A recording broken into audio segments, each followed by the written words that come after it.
And that was Evan. Hey, everybody. Welcome to I Smartly didn't Uneducated. even have you on camera. Hey, everybody. Welcome to Smartly Uneducated. I'm Evan. Welcome to Smartly Uneducated. I'm Ben. Yes. What a wonderful interview we just had with Jay, huh? Yeah, it was a wonderful interview we just had. I'm sorry, I'm just trying to one up you. And stuff. Steal the thunder. Yeah. Feel the lightning, too. Feel the lightning. Dude, my neighbor's house got struck by lightning, brother. I'll tell you what. And it burned. That was about a month ago now, maybe more. It didn't burn down. No, not to the ground, not to the studs. No. Just the roof. We have a awesome episode today. We got to have Jay on. I am going to butcher saying his last name, so I'm going to let you do it. Yeah, well, give it a go. J Gulinello. Yeah, you got it in one shot. Oh, hell yeah, dude. I'm becoming more Italian every day. You got it in one go. Yeah, he is a human practitioner of nutrition. Is that the proper phrasing he used? I think so. Well, you'll all hear it in just a moment. He talks about it. He was brought to my attention via Rumble and all the other medias that he has been a part of. I've listened to several different interviews with him. Reached out to him specifically about the myelin and the omegas that you should be using to cure your brain of any sort of Alzheimer's and have it repair itself. And then he said we should talk about the amygdala instead. Yep. And that brought us down a beautiful rabbit hole of nutrition and health and the amygdala and how it is used against us. Yeah, and then, what you guys are all about to see and hear and listen to here shortly, when I was doing my research, I learned a bunch of things that I didn't realize were connecting to a litany of other things in my own skull, and then just in general of its role that it plays. And it opens a lot of doors to other things if you really wanted to look into those. Like it branches out, but it's a really good thing to know and understand because that plays a massive role in your day to day. Especially with the whole concept of amygdala, like the hijacking of it, narrative, in the works. So, but he's going to explain all that because we ask a lot of questions. Yeah, it was mostly you asking questions. No. Well, yeah, man, I gotta be a good host. Gotcha. But real quick, if you guys have not ever watched the show before, please hit like and subscribe. That was so unnatural. I love that. That is normally what I do, but he took over this time. And it was don't subscribe, don't like it, but do go to Jay's page and check out his stuff. Absolutely. He is imperative you do that. And I'm not saying that because we had him on as a guest. It's just what he's doing with his company and just his mindset and his what he's pushing forward with. That is really important. Like he is bringing a lot of good factual information to light. Which will benefit you if you actually, go and read it and listen and just go check him out. Absolutely. Yeah, like he's phenomenal. I love you, Jay. But yeah, if you are listening to the sound of our voices, make sure you like, subscribe, comment, yell at us, call us shitheads, whatever you want to do at the bottom of the comments down there. They like my voice better. Send us an email at smartlyuneducated@gmail.com. It is a real email. Jinx, yes. dude. Oh, jinx. You have to buy me a... Jinx, can't break it until you kiss. We are recording this episode right after Ben gets back from vacation. He's beach bum Ben status right now. He's got a nice tan. He was wrestling jellyfish down there and watching the dolphins. Can I share that story real quick? Yeah, so I was out. We were in Gulf Shores, Alabama. And we were... that's a yeehaw moment right there. Yeah, no, Gulf Shores is beautiful. If you want to go to a place that's not like a party town and you want to go with your family or just just go to a place that relax with white sand beaches and emerald waters, that's where you want to go. There you go. Don't worry, dog. I got you. Hey, don't worry, brother. No, I had an entanglement with a jellyfish,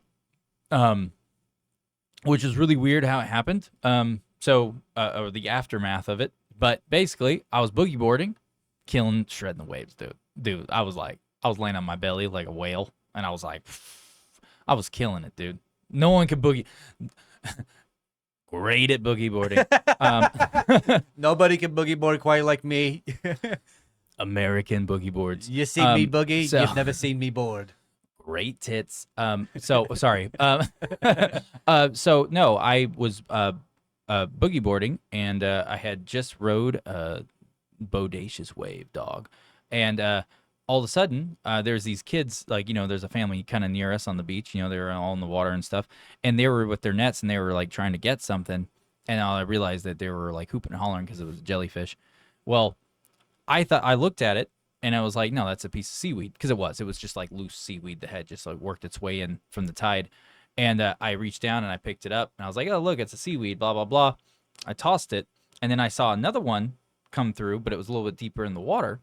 And so I reached down to grab it, move away, because when seaweed hits you, when the wave, like when the tide hits you, like it can scratch you up a little bit. So you don't want that seaweed hitting you. So I just grabbed it and I tossed it over onto the sand. That's I good get it eating away. right there. That's good eating. Not that type of seaweed. It was more of like, I say seaweed, but it was like kind of like more of like the under whatever. It was weeds of the sea. Weeds of the sea, And so I reached down to grab it, and then all of a sudden, like a tide, a smaller tide that had crashed a little bit farther out, hit right when I was grabbing it, and a jelly was in that tide.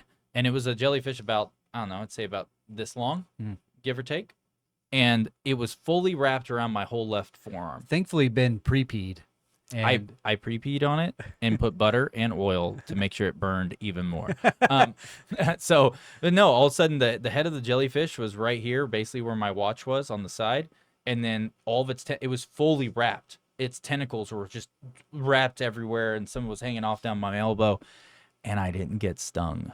And I was like, oh, this thing must have been dead a long time. It must be dead, and it must have been dead because even after they die, they still sting you. Yes, they do. So my thoughts were, oh, it's probably been dead a long time, enough for it not to be something that would sting you anymore.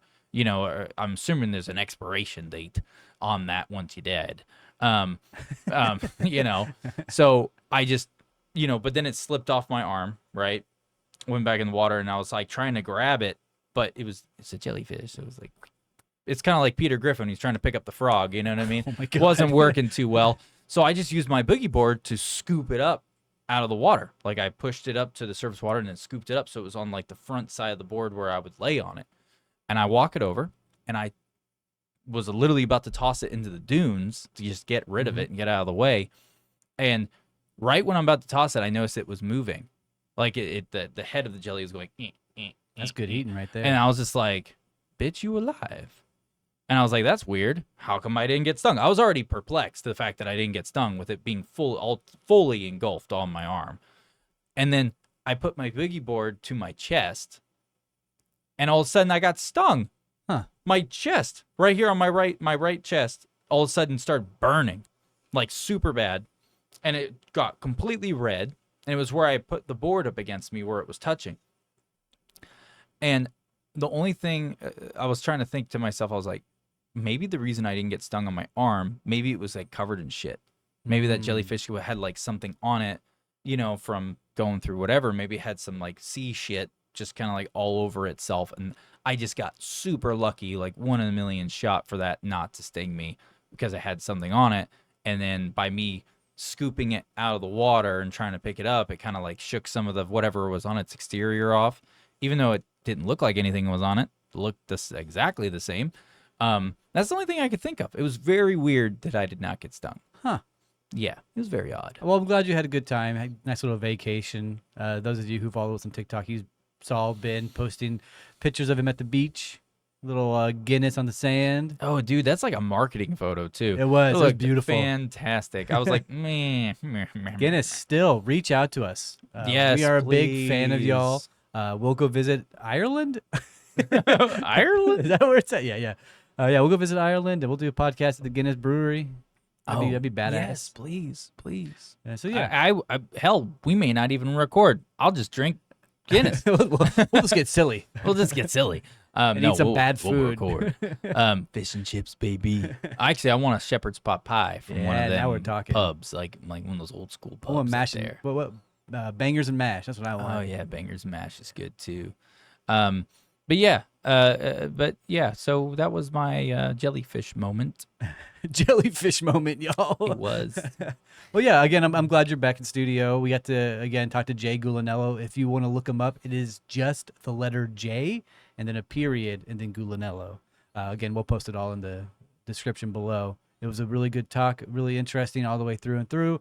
We discussed the meat versus vegetarian and vegan diet as well, and how he has inspired me to be eating organs and other meats. So Yep, and that's a fact. yes, it is. Period. Yeah. You Simple said as period, so I just want to say period. that. Simple as that. Nobody knows what Jay's I first hear name their is, by the way. periods can attract bears. They can I smell thought it was the sharks. menstruation. What? I thought it was sharks that it Yeah, that's another dangerous thing, man. If you're out there, if it's that time of the month, you better be a little wee bit careful.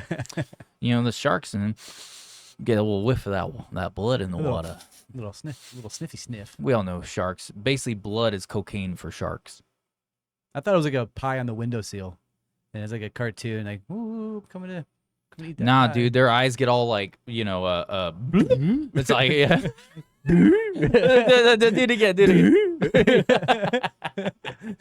Yeah, that's basically what they do. And their pupils get all smashed huge, and it's like, cocaine. What? They've been doing the Oh my blood. God, they did Cocaine Bear, Cocaine Crocodile. Is it Cocaine Shark next? These movies are getting out of hand, y'all. Coke-nado shark attacks. You know what I mean? Like instead of Sharknado, but it's a tornado of cocaine. That's all that's blowing around. Everyone's gonna be having a great time. Everyone's Sorry, gonna be all Jay. hopped up. So yeah, I apologize. These are all just jokes. We do not condone use of such illicit drugs. Illicit or illicit? Illicit drugs. Those are bad. Okay. Okay, drugs are bad. Okay. Yeah. Anyways, yeah. So let's turn the time over to Jay. Yeah, absolutely. And yeah, over to Jay. Thank you all for listening. Check him out, and here into the show. Yes. All right, and everybody, welcome in. We have J Gulinello joining us via video call up there in New York. How are you doing today, Jay? I'm doing well. I wish I was down there with you guys. Did I pronounce your name correctly, J Gulinello? Yeah. There's a big family battle as to how it should be pronounced. It's either Gulinello or it's Gulinello, and so either of those works fine. Gotcha.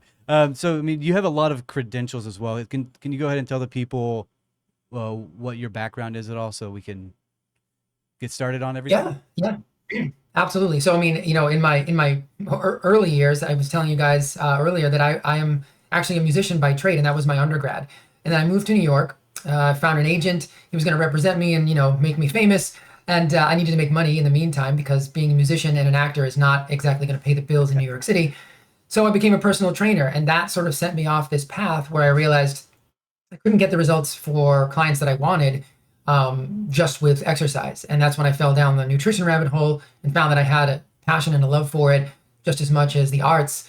And so I went to the Nutritional Therapy Association, became a nutritional therapy practitioner, and that wasn't enough for me. So then I went back to grad school and got a master's degree in clinical human nutrition. And so, basically that journey started in 2016, 17, and it's been quite a wild ride. That's amazing. You said you have the human clinical nutrition. That's really impressive. Yeah. Yeah, it was super cool because we focus more on, just so people know, most people, when they think of a degree in nutrition, they think we're studying food, but really what we studied deeply was biochemistry. And that's kind of my approach, and you guys may know this, but a big part of what I do is try to remove the dogma and even some of the passion from nutrition, because a lot of times people get dug into a nutrition camp, and it's very hard to unravel that. And so I try to do that with just facts and figures, so that it's a lot easier for people to make decisions, because it's a lot harder for people to make decisions when it comes to emotion. So I just try to, stick with the facts and the biochemistry and let people, do with it what they will. Yeah, I love that you just brought up the emotion part of it, because we did bring you here today because of the amygdala and your studies and research that you've been doing on that, and just like the importance of a proper meat diet. That hits really close to my heart. I love meats. Yeah. I love meat so much. I'm sure someone's gonna make a clip of that and it's gonna go viral. Yeah. But behind the scenes a little bit, I got to talk to Jay, and I wasn't a big meat eater fan until I came across his content, and it really inspired me dig back into it and try it again and eat the organs and eat the meat again. And Ben has been trying to Wow. push me down that journey. Eat the meat, huh? So you went right into organs too. Wow. Yeah, You're just I like, did. no, we're going right to the. Yeah, I was eating. That's I fantastic. ate pig uterus, intestines, a lot of stuff like that. Probably delving too deep into something a little bit too much there, but Yeah. No, I'm a fan. I mean, I think, yeah, that's the big thing about meat. It contains, and we can talk about this, at some point if you want. But I have a 2-part lecture that I do on the mitochondria. And for people who are listening who don't, or maybe they remember the word mitochondria from high school biology, it's the powerhouse of the cell, right? It's the thing that helps the body do work. And whatever things are a negative to the mitochondria, I believe are a net negative to the human. And anything that's a net positive to the mitochondria is a net positive to the human. So meat just happens to have all of the nutrients that are required for optimal mitochondrial function. And so that lecture, it's a lot of biochemistry in the first half, but then the second half, and it's about a half an hour, so 15 and 15. In the second half, I talk about how it relates to your everyday life. So I talk about how sleep, your mitochondria respond to sleep, how alcohol, how glyphosate, I'll go through a whole bunch of different things and explain how they affect the mitochondria and whether that's a net positive or negative, even antibiotics, right? So that sort of gets people understanding that this is not, again, it shouldn't be a choice based on your passion. It should be more of a choice based on what's going to be the best thing for you as a human to thrive and be optimal. So that lecture series is, we can go into like a high level version of that if you guys want to, so people understand why meat is so important. But they can also, obviously, they can go to my Rumble page and they can watch those videos if they're interested, because I do break that down in a way that I think people can understand. At least that's what people tell me. it's beautiful. Yeah, no, I think that's great. I will say that with the whole just having a proper meat, like eating all the, getting meat in your diet of a proper form, and also getting the right meats too, because I think there's so many different, between, you got like, people talk about like, oh, grass fed, and then you've got like processed meats, basically you walk into a grocery store, a good chunk of the meats that I've noticed from doing my own research in there is that it's like, oh, this isn't that great for me, because they pump it with all this different, hormones and testosterone, like all these things they do to these animals prior to butchering them and then sending them out.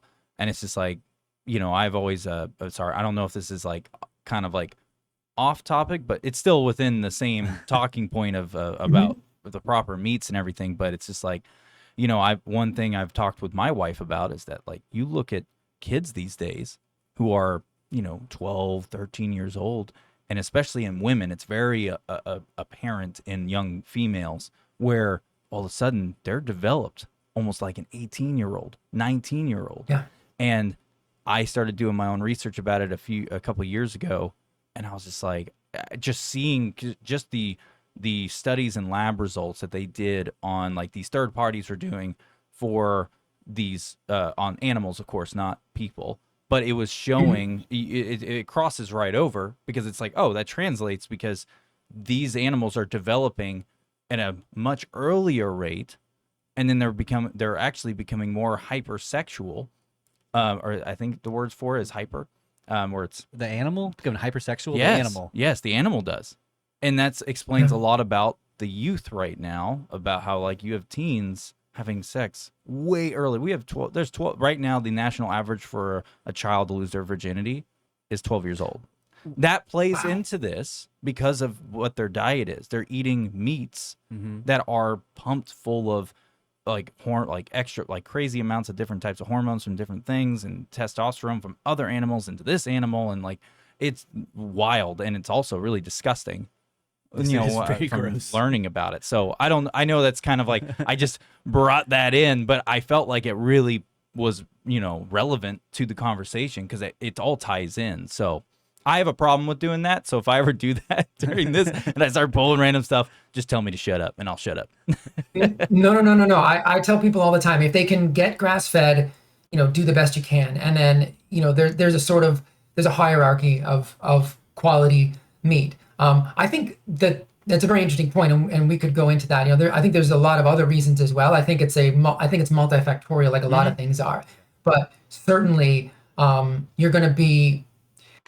I always, it's funny, I try to walk this fine line because sometimes people will call me elitist for telling people that they should eat, organic grass-fed meat.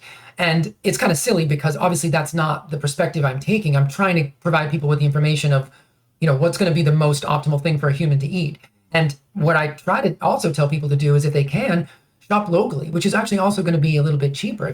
Most states have some kind of local farm, even up in the Northeast. Up in New York, we have Hudson River Valley farms that bring their meat down into the city, so you can buy it at a market. So I try to tell people also to buy local, so you can actually speak to the farmers and engage with them and say, hey, what kind of feed are you using? What kind of drugs, antibiotics, hormones? What are you using on your animals? And when you understand that and you develop a relationship with these people, I think that's also a lot easier to get high quality food. In a supermarket, it's going to be anybody's guess, which is why now at this point, again, ultimately, I'd love people to get to this point. I buy most of my meat from local farms, very little ever from grocery stores because of that exact reason. But it's not feasible for everybody. So I still think that quality meat in a grocery store can be quality meat, and it should be something that's prioritized for people who have budgetary or financial concerns around food, because the processed foods are going to be probably even worse for people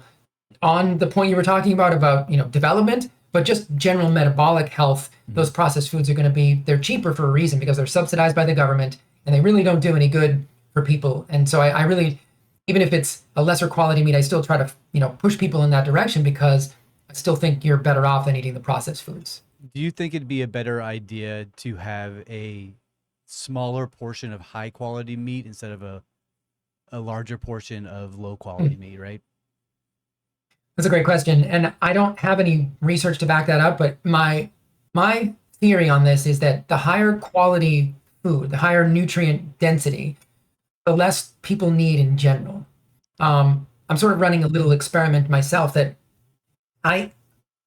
if you do the math, if you do the calculation about what I should be consuming, calorie wise, technically I undereat, but I don't feel that way. I don't have any lack of muscle mass. I don't have any lack of energy. And I think it's because the foods that I eat are super high quality, including some things like organ meats. So I think that perhaps we can subsist on less food in general if the food is higher quality, if that makes sense. There's not a lot of research to back it up, but that's what I seem to see when I transition people into healthier diets. They tend to eat less. And I've experienced that myself. When I switched my diet, 10 years ago or 9 or 10 years ago, that's kind of what happened. I started to eat less because the quality of the food was so much higher. So I think that's a very interesting question, and I think you might be right. Yeah. I bring it up because I found myself eating significantly less whenever I started eating higher quality foods and feeling better and losing weight and really just feeling better all the way around. My head's clearer. The way I think is better as well. So it explains so much about you now. I'm gonna bring it around to the amygdala because I went to a chiropractor just the other day and they had me do an HRC heart rate monitor check for my nervous system to see how stressed out I was. It was a finger scan. I had a little handprint and there's a thing that went into my finger and they scanned me and all this stuff and it showed that my fight or flight reaction was at a very, very dangerous level. It was much too high. The gentleman that I did it with said that I need to find any outsource anything to lower down my stress and my fight or flight reactions. Interesting. So I'm not familiar with this test, but it sounds like they're measuring the sympathetic versus the parasympathetic autonomic nervous state. That's very interesting. And that's so to bring it to the amygdala is part of the limbic system in the brain, and it is responsible for things like detecting threats, triggering body responses. Like if you were to put your hand on a hot stove and pull your hand away, that's the amygdala letting you know, hey, stupid, pull your hand on the stove. Processing emotions. It even stores long-term memory, including emotional trauma. So the amygdala is incredibly important because it's essentially the original or the OG stress response, right? It is the fight or flight. It gets us out of an emergency situation. And what it can do is it can disable the frontal lobe, which is where our reasoning and our rationale and our thinking brain lives. And if you think about it, that's completely intentional, and it's also by design in terms of survival. Because if you were being approached by a saber-toothed tiger, 100,000 years ago, you don't want your frontal lobe, your rational brain, to talk you into staying, thinking, well, maybe the saber-toothed tiger just wants to come and have a chat. Maybe there's not really any danger here. Your amygdala jumps in and says, get the hell out of here, because there's a serious danger. Now, in the world we live in today, and this is what I really try to stress to people, we still have that one and only stress response. So there's no difference today between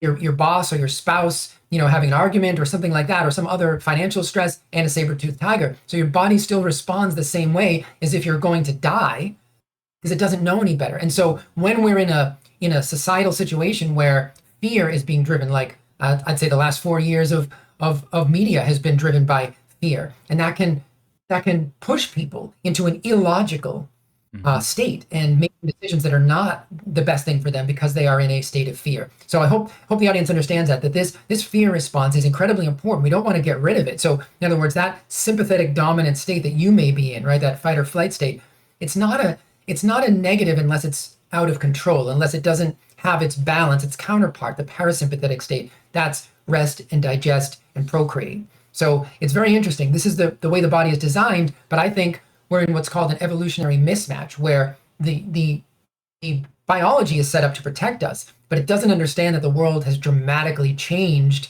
and now we have stressors that actually don't threaten our lives, but our body responds as if it does. Yeah. Hey, I wanted your when it comes to the amygdala, I did want to hear your what your perspective would be on this, or your insights. So I know with the amygdala that the memory formation, like your emotional. It stores your emotional memory responses, kind of a narrative going on. Well, it got me thinking when I was looking into all this, because, like, for instance, how, for instance, if you're thinking to yourself right now in your head, you're just like, you think a thought, right? Do you actually hear your own voice when you do it? No, that's a legit question, just because, like, what I'm about to lead on to. I have really, I'm really curious about, but basically, like, do you hear your own thought? Like, do you actually, like, hear your own voice in your head when you think to yourself? Like, you say, oh, this is a nice rose out here by the side of the road, and you just don't say it out loud. Do you hear your own voice? I don't think that I do. I don't think that I do. It's an amazing question. I had this conversation recently with a friend of mine, but also an interesting concept was when you imagine something. Like, if I was to ask you to imagine an apple on a table, are you actually envisioning an apple on a table, or are you constructing that based on tables that you've seen before, apples that you've seen before? Is that, are you actually seeing that image, or are you recalling things from your past? If I asked you to create a brand new scenario with an apple on a table, but to answer, I don't want to, go. It's just very interesting to me how that works. But yeah, I don't think I hear my own voice. I think there is a running dialogue, but I don't. If I'm thinking about it right now, I don't believe that it's my own voice. Interesting. Well, the reason I asked. What, do you hear your voice? Oh yeah, no, he hears Hulk Hogan talking to him. I've got like 10 other voices in there, and I'm just like, oh, shut up. The other ones. So they all have names. Yeah, Joe is talking right now. Okay, just kidding. But no, the reason why I bring that up is because when I was looking into the amygdala and everything, and I actually just stumbled across this past week, because I had never actually heard the word amygdala before until Evan here brought it up, because we were going to do this, little session with you. And more I read about it, I was like, oh, I do know about this thing. I just didn't have a name for it.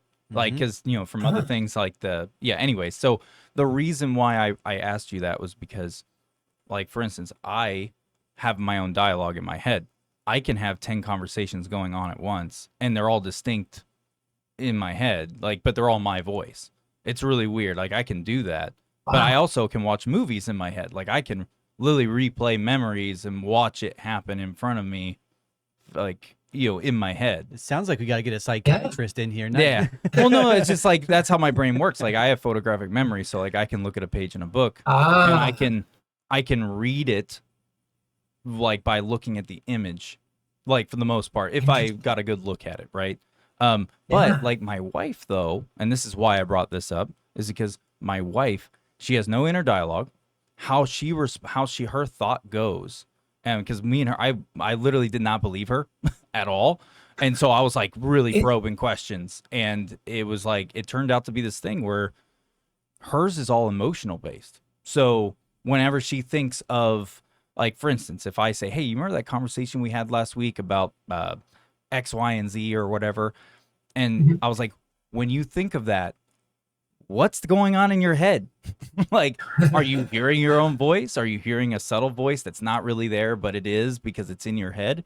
And she's like, no, it's more of I just remember the feeling of the conversation. And then she just knows, like, remembers it all. And I'm just like, that's really weird. And that's how her brain works for everything. So it's just like anything with inside her skull that's not being audibly spoken out loud, that's what happens in her head. So with that being said, it was one of those things where I was like, when I was digging into the amygdala again this like past week and a half, 2 weeks, I realized I was like, wait a minute.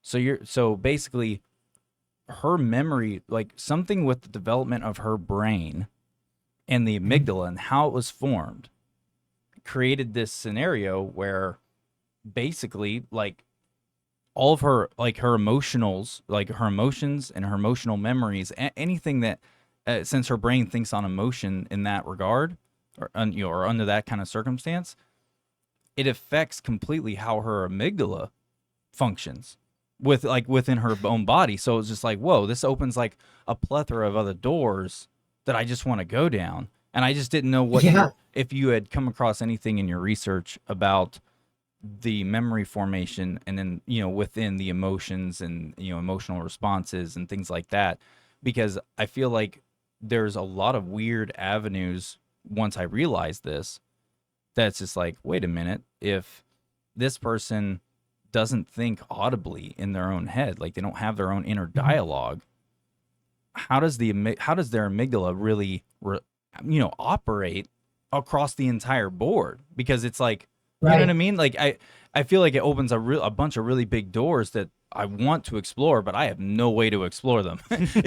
Like yeah. I mean, I would have to look a little bit deeper into that, especially with memory formation. But the first thing that comes to mind in the question that I would ask is, if everything is tied to emotion for her, does she tend to be a person who is also prone to fear or just very emotional in general? Because that suggests to me. I'm sorry. Sorry, I said. Sorry, I said. Oh yeah, she's emotional. Yeah. So that I mean, now some people could say, well, that's just females in general, but I would say, given what you've told me, that if her amygdala and that limbic system is more active in general, then yeah, maybe she would be more susceptible. And so that also makes me think of things like, is she more susceptible to that amygdala hijack through fear? Like during the whole last 4 years of the the COVID fiasco, were the news reports more, did she respond to those in a more dramatic, emotional way than you did? I would have all these questions in that, because that would make me think that whole limbic system is a little bit more active for her. And then I think, is that active for everybody who processes memories like that via emotion rather than a running dialogue? It's very interesting. Whoa. Sorry, you bringing up just like the whole sorry, I'm not going to try to quote exactly how you just said it, but when you brought up like the pandemic year, right? Yeah. And that emotional response to it and heightened, and it's just like you bringing that up, it's like, oh wow, like my wife did have that fear, and it was way more, even though I explained things out, like going like, yo, chill out, like there's nothing to worry about. And from a logical standpoint, right? Just be rational about it. And it's just like you saying that just opened a whole bunch of doors to, of questions I didn't think to ask just now. Because it's like, I have a whole bunch now I want to ask. Not to you, but like to her, but like, hey, tell me the info. Like, let's go. Yeah, because that's the whole thing. That amygdala can literally pull information from the frontal lobe, not allow it to process, because it's trying to get her out of danger. And even if the danger is, and that's the thing, the danger doesn't have to be real, it can be perceived. So yeah, that's very, very interesting. It's a very cool line of thinking. And now I have some questions for her too. Can you get her on?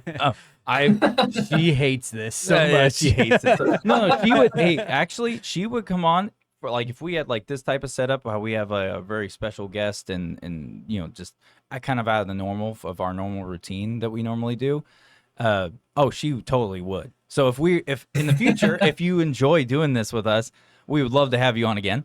And I will make sure she's there. She would be game because she would want to talk about this type of stuff. She likes this type of topic. So yeah, she would totally be game. Totally. So around the pandemic years, we were, I guess, going to refer to it as, how does the amygdala play in the role of the PTSD syndrome, and how does that affect people's reactions to society and life around that? Well, I mean, that's a great question, and I think we're starting to see that now. With the emergence of things like the bird flu, right? I just saw a recent report out of Australia that they're starting to shut down farms for this bird flu thing, and I think it's the idea that the amygdala can not trap but can store emotional trauma. And if you went through COVID, I think there's something to be said for studying the human condition, and over the years, some of the things that I intentionally introduced myself to, maybe it disabled some of that amygdala hijack, because when COVID rolled around, none of us had any of the answers. But I saw patterns from the past that made me think this is being overblown. And I worked I worked in a New York City hospital. I was at ground zero. Yeah, I was at ground zero when this happened. I was actually in New Rochelle right before the National Guard showed up, the day before. And I was helping my clients with no mask, no nothing. It was like, this was March of 2020, or maybe even end of February. And it was before everything blew up. And I remember the talk about it and the buzz about it. And I remember thinking, it just doesn't, to me, I'm drawing on these memories and I'm seeing this as a copycat. I'm seeing this as just another version of something that I didn't believe before. But somebody else, and many other people did, feel like this may have been a recreation of something that was traumatic for them in the past, or they just hadn't been as discerning about things, again, that I had studied in the past. Like we were talking offline about the Kennedy assassination and how I just don't believe the government's narrative. And so when you start to have those, so you can see now how future events you can predict the reaction by the perception of past events of those people. And so I saw a lot of people starting to panic, and I didn't understand why, because it just didn't feel like a panic scenario. I always thought, if you need to be told that there's a pandemic, in other words, if I go outside and I see people dropping dead, I'm going to know something's wrong. If I don't see that, if I have to be told about the death toll, if I have to be told about how dangerous and how terrible this is, then maybe it's not so dangerous or terrible. I'm just the kind of person that needs to have experience in order to draw an emotional response. And if you're just telling me something, it just doesn't work the same for me. And so at the hospital, I also saw, and this is very interesting, because there's research out there that shows that there's actually an inverse relationship between the amygdala and the prefrontal cortex. So when the amygdala is activated, the prefrontal cortex is less activated. And that's kind of what we're talking about here. It's like, it's kind of like a continuum, but it's one or the other. You don't really get to have them both unless you sort of train it that way. So, blood and oxygen are flowing to the amygdala rather than the prefrontal cortex, and you're just reducing your ability to solve problems. But also, it seems like blood sugar does play a role, because the hippocampus is also part of the limbic system, and that is uniquely susceptible to blood sugar levels. So if you notice also, it's really interesting. I mean, again, I don't think a research paper has been done on this, but it was very specific to, it was specifically dangerous and risk stratifiable for people who had metabolic dysfunction, who were metabolically unhealthy. There weren't very many very healthy people who suffered ills from COVID, nothing serious anyway. Certainly you could get it, but the people everybody that I know that died was obese, had type 2 diabetes, had comorbidities, and we kind of knew that even early on. Yeah. And it's interesting to me that metabolic derangement, that high blood sugar environment, also can affect the limbic system. So it kind of makes you wonder if it's like a positive feedback loop. You're susceptible because you're metabolically dysregulated, and then because of that metabolic dysregulation and the high blood sugar environment, your amygdala is in overdrive. So it's just this feedback loop, and then you start to feel sick, and then you are sick, and then all of a sudden it's just this out of control freight train. So metabolic health is incredibly important, and I think that sort of told the tale when it came to COVID, because it just seemed like the people who were also more susceptible to being afraid of the whole narrative, they also tended to be the people who were less healthy. It's just a very interesting observation that I had from the hospital. Love that. I love that so much. I have a question, because just off of, sorry, excuse me, off of what you were just saying. So, during some of my research I was doing about, with the amygdala and how it interacts with other parts of the brain, I came across a study, and it did say that it was ongoing, like it had not come to a conclusion yet. And I think the study technically has been being done intermittently for almost a decade. So almost 10 years. Wow. I'm sure they've been doing it longer because like the Human Brain Project where they map the brain, I'm sure they've already figured out a lot of things, but this was not done by the people who did the Human Brain Project or any of that for the brain mapping. This was some third party that was just doing it. It was actually I can't remember the name and I apologize for that, but the one of the leading people was it was a team of psychologists and and then it was like a group of neuroscientists who were participating in this, like trying to get all this information.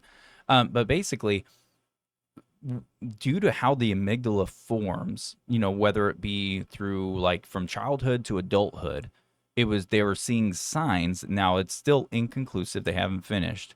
Mainly because there's always, everyone's different. You could look at one person's brain to another person's brain. There's always going to be these differences, and it's going to vary. But basically, it was what they were getting onto is that due to how the amygdala was forming, whether it be under duress type conditions, like traumatic conditions of childhood, to like intense stress and anxiety over prolonged periods of time, from a healthy brain that had formed completely normal, it started to show that there was actual physical changes in the person's face and even body structure and muscle structure, even down to their bone density. And it's not necessarily the amygdala that is the heart of all of this. It's just one of the big components, from what I was reading in the research.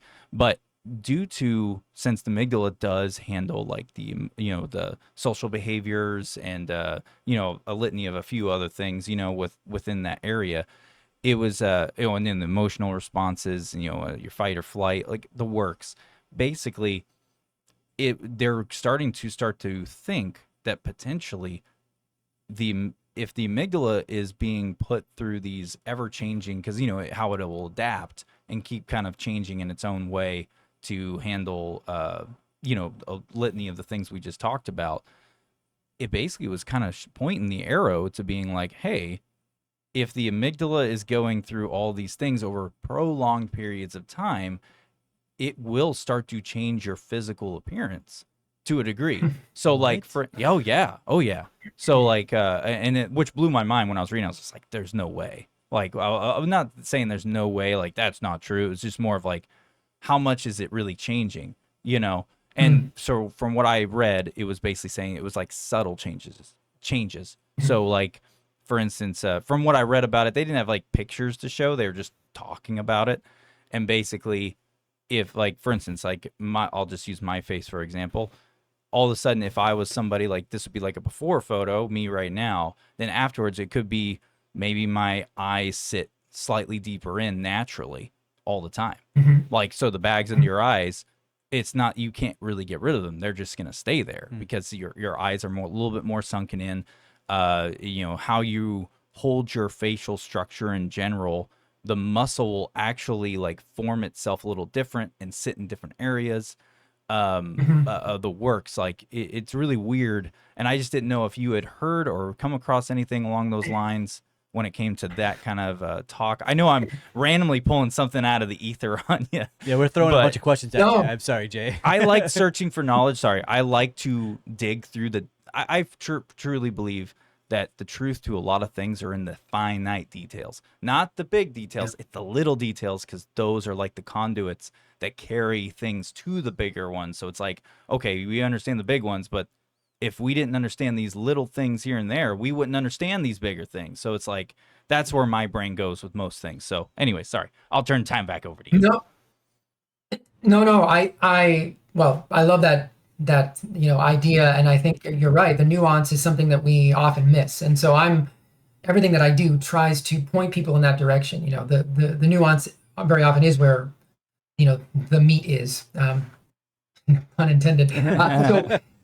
So I have not heard specifically about that research paper. I would love, if you want to send it to me, I would love to check it out. But Yeah. what immediately came to mind, and something that I can tell you that I think is relatable and why I believe this is completely plausible, is that the maternal environment for a fetus is the fetus is very susceptible to something like, let's say, a type 2 diabetic environment. So again, we're talking high blood sugar, any kind of metabolic dysfunction, but specifically a type 2 diabetic mother who gives birth to a child. They have shown that the pancreas of the child, now the pancreas, for people who don't know, is responsible mostly for blood sugar control. It releases insulin, it releases glucagon, the two hormones that control blood sugar. One, is to lower blood sugar, and the other one is to raise blood sugar in a fasted state. That's glucagon. Insulin is taking blood sugar out of the blood and into the cells where it needs to be, and also to minimize glucose in the blood because it is toxic at certain levels. So that's what the pancreas does. So in this hyperglycemic, high blood sugar environment, the baby is born with an enlarged pancreas because its fetal environment was hyperglycemic. So it had physical conformational changes to the physical form because of the metabolic milieu that it was in. So I believe then that as something is developing, structural changes of the body could take place for a variety of reasons. They could be hormonally driven. It could be, in the case I was just explaining, it could be the actual development of an organ physically, which could move other things out of place. So I completely believe that that's possible. And it just goes to show you how important it is to very early on address health concerns with children. Often I hear people say children can, they can eat junk food because they're kids, and they can burn it off, or they can handle it, or whatever that phrase is, the people say. And as I started to go through my education, I realized, oh, that's the exact opposite, actually. Yes, they can handle it in terms of like, they're not going to necessarily be obese overnight, although now we are seeing childhood obesity. Yes, we had to change type 2 diabetes to type 2 diabetes. It used to be called adult onset diabetes. Yep. Now it's called type 2 diabetes Yep. because children are getting it. Yep. So Wow. I knew about that. Yep. yeah, so I just think, to make a long story short, I do think that we have to be mindful. The mother has to be mindful for that fetal environment, and we have to be mindful as children are developing to give them access to the best food, access to sunlight, pay attention to circadian biology, all of these things that we think of later on in life, and we're trying to fix things that maybe were broken. Maybe with children, we can prevent them from ever becoming broken by giving them we call it a proper human diet or a proper human lifestyle, and that includes a lot of the stuff that I try to preach to people, even though it seems counterintuitive, because again, the society that we've constructed is not the society that our biology was steeped in. Yeah. So I bringing it around again, you find yourself doing ancestral style of like lifestyle, health life, correct? I may be saying that entirely incorrect, but you find yourself wanting to bring people back to their normal human-like mentality and lifestyle, and that's going to be via going outside, eating a proper diet. How do these changes in your life affect the amygdala, based around stress and based around anxiety and depression? I think it goes back to that story that I told at the beginning about the one and only stress response. And again, if you think about and the reason that I do ancestral is because I do believe that our biology has not caught up with the current world that we inhabit. So so we need some of this, right? Like, we're never going to go back to living in caves, and I'm not advocating for that. I am 100%. We need to live in Bombshell. caves. I mean, if you guys got a cool cave, I will definitely come by. We got the studio. The man cave. Yeah. But I do think that there's to a degree we do need to reclaim some of that, because obviously we have chronic disease rates that are out of control. And if you look at the graph of chronic disease rates, they've only come full force in the last 120 years. You're talking heart disease and cancer in the last 120 years. And why is that? think about all the changes that we've made to our environment, our light environment, our food environment, basically every environment that we exist in since the year 1900. It's dramatic. If you go through the research, you can find from nutrition, you can find things like that's when seed oils were invented. Crisco was invented in 1911. So we started to be able to manipulate chemistry and change our food supply. So that's problematic. We've become addicted to screens, right? We just aren't getting our natural light exposure anymore. We don't have the arc of the day. We don't get up in the morning and see natural light in the day. We don't see the sunset, which sets our melatonin rhythms, which help us sleep better. Melatonin is also an antioxidant, so that's obviously going to improve our health. So there are a variety of things that just pull us away from what our biology was set up for. So that's why I sort of preach that. And in terms of how it would affect the amygdala, I think that balance is really what we're striving for, right? You can, by standing on the ground with bare feet, earthing or grounding, yes, you're actually exchanging electrons with the earth. That's an actual antioxidant. People don't realize that's not, and again, I'm a person who thought this was woo-woo once upon a time until I just read the research and understood that the earth has a negative charge and we are exchanging electrons with the earth. And that can be, so I started to do that after exercise. So I used to have right knee pain and I used to be a long distance runner and I stopped doing that because I didn't think it was healthy for me, but I also had knee issues. And when I started grounding after running or after any kind of exercise, I noticed a significant difference in how my joints felt and any inflammation, just walking on the earth for 5 to 10 minutes. And now I do, when I have the opportunity, I do barefoot workouts outside. So you're getting sunlight, you're getting grounding, and I notice a big difference in recovery. So that speaks a lot to the amygdala. We're shifting the body into a healthier state, and we want that balance, right, between the sympathetic and the parasympathetic, that fight or flight and that rest and digest. That's why I tell people don't eat food in a drive-through, right? Like if you have to go out and get food, fast food, don't eat it in a drive-through, right? The food is already lesser quality. And the worst thing you can do is then eat that in a very heightened, anxious state because your digestion is compromised. So you're not actually going to even absorb whatever nutrients are available in that food. And think about how many people do that on a regular basis. So that's contributing to this metabolic dysfunction, which is then again going to contribute to this enhanced sympathetic state that we need to kind of shift away from. So that's what we want. We want that balance. That puts the amygdala where it belongs. Again, not getting rid of it. We need it to protect us. But we want it where it belongs and not overriding our entire life. So no more Big Macs and driving with my knee. Not a great strategy. So this comes around to the amygdala has been hijacked from us. I think that is the underlying pretense here. And correct me if I'm wrong, but the idea is that all of these things have been put in front of us: technology, internet, staying indoors, working overnight shifts, were meant to take our brain function from us so that we are able to stay less cognitive of our everyday life. So is there a trick to get our amygdala back from us that you have other than grounding and exercise? Anything like that? Yeah. It's a great point. And actually, what's funny is that I didn't even think of it the way you just phrased it. So the amygdala hijack, technically the term was coined by Dan Goleman in a book that he wrote.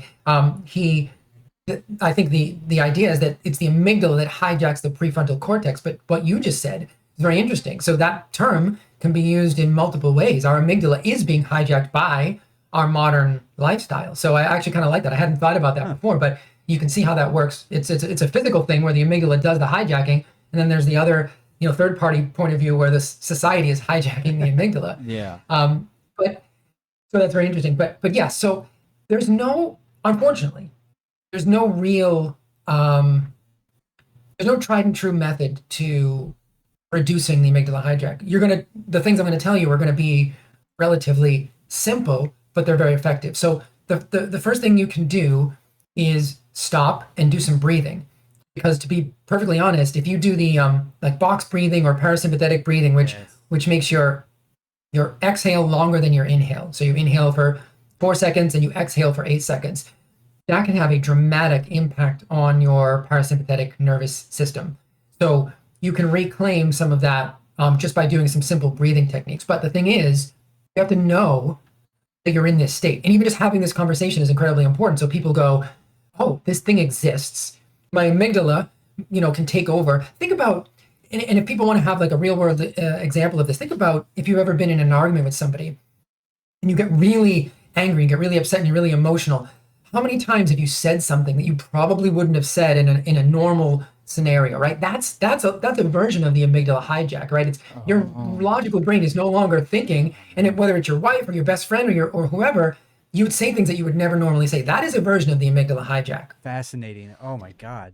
That opens a door to a plethora of things Holy cow, within Jay. psychology. Because I'm obsessed with psychology. I literally have basically a library up in my closet of books. Like I have everything you would need 5 or 6 years ago, technically, to go and become a certified psychologist. I literally have all the books upstairs. He brags about it all the time. No. I try to. I try to emphasize. That's a first love for me too. Psychology was going to be my first master's degree, so I'm with you, my friend. I have a love for psychology as well. It's fascinating. Yeah, and it opens a lot of doors to that stuff. Everything you just said about how like you could be talking with your wife or a friend, and you say things like doing the whole amygdala hijacking narrative.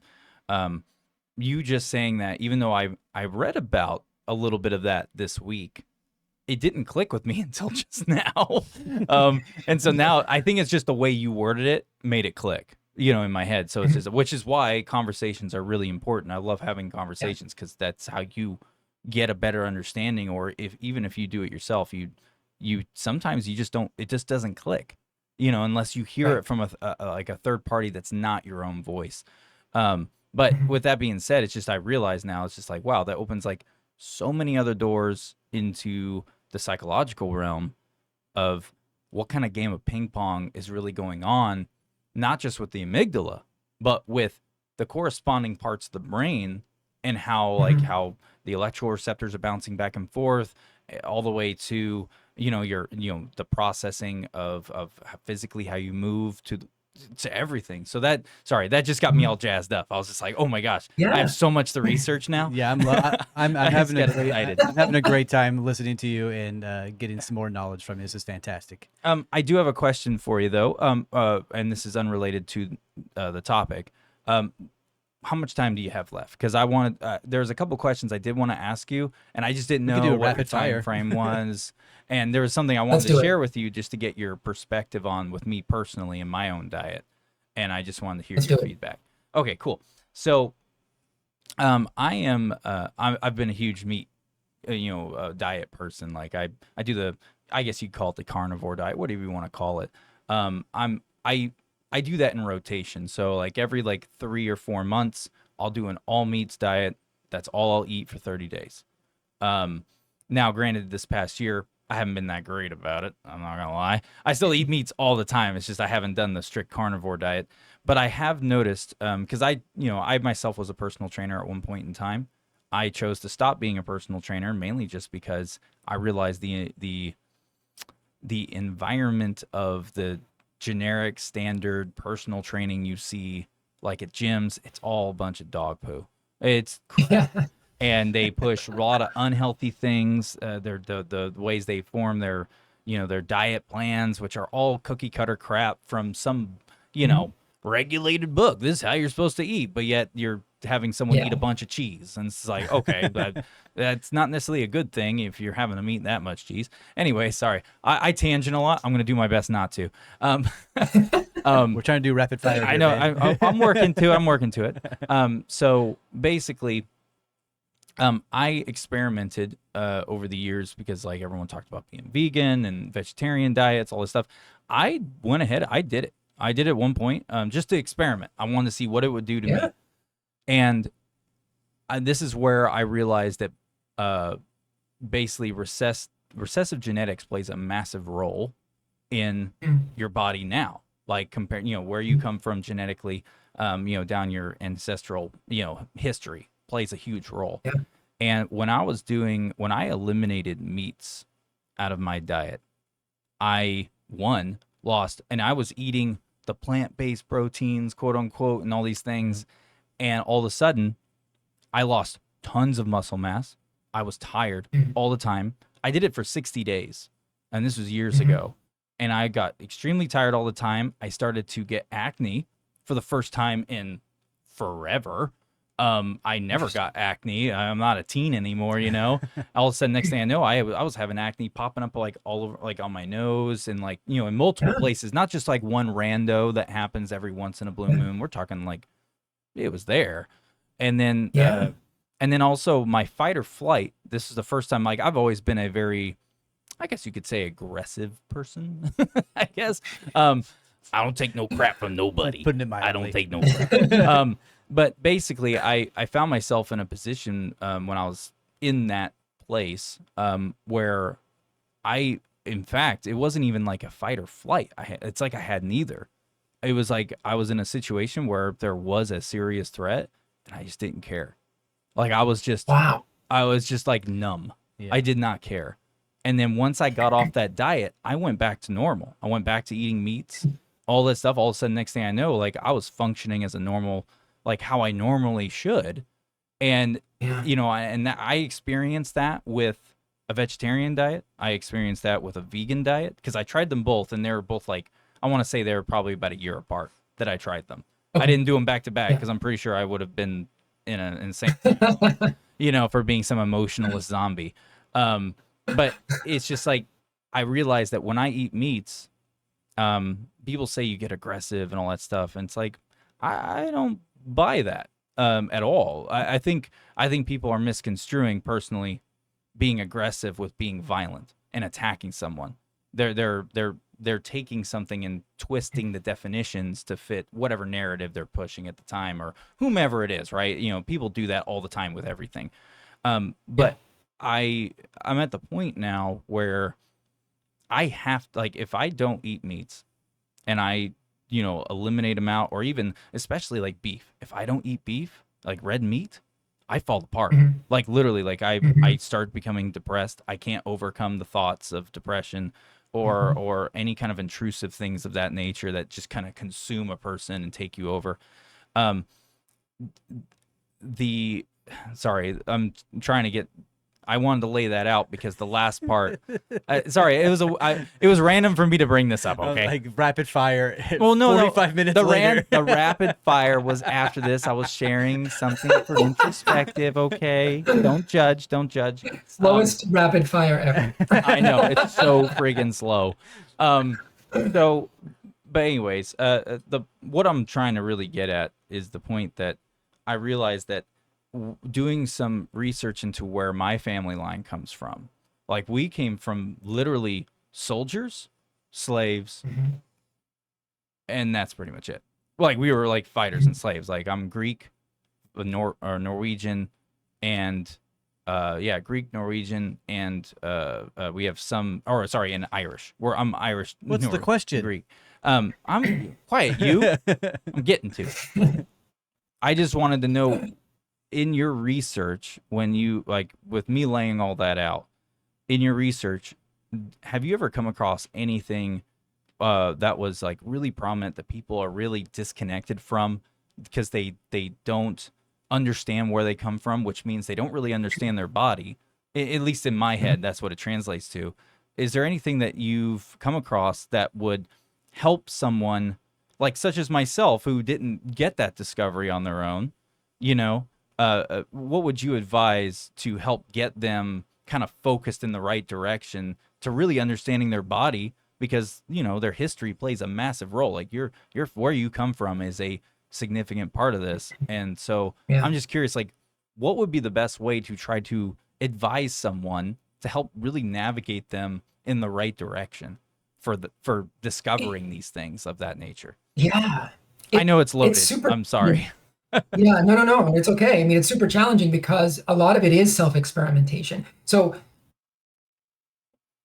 some genetic testing, if you really want to try to dial some things in. I did that for myself just because I wanted to understand some things. Like I learned that I was a fast caffeine metabolizer, which is not necessarily a good or bad thing, but it just means that like caffeine leaves my system a little quicker than it leaves other people. And you can be a slow caffeine metabolizer. Yep. You can be effective at transitioning or converting plant-based omega-3s into the usable form that the body wants. Remember, the reason I'm animal-based, I'm pro-animal based, is because animals nature provide those nutrients in the forms that the human body requires without any conversion.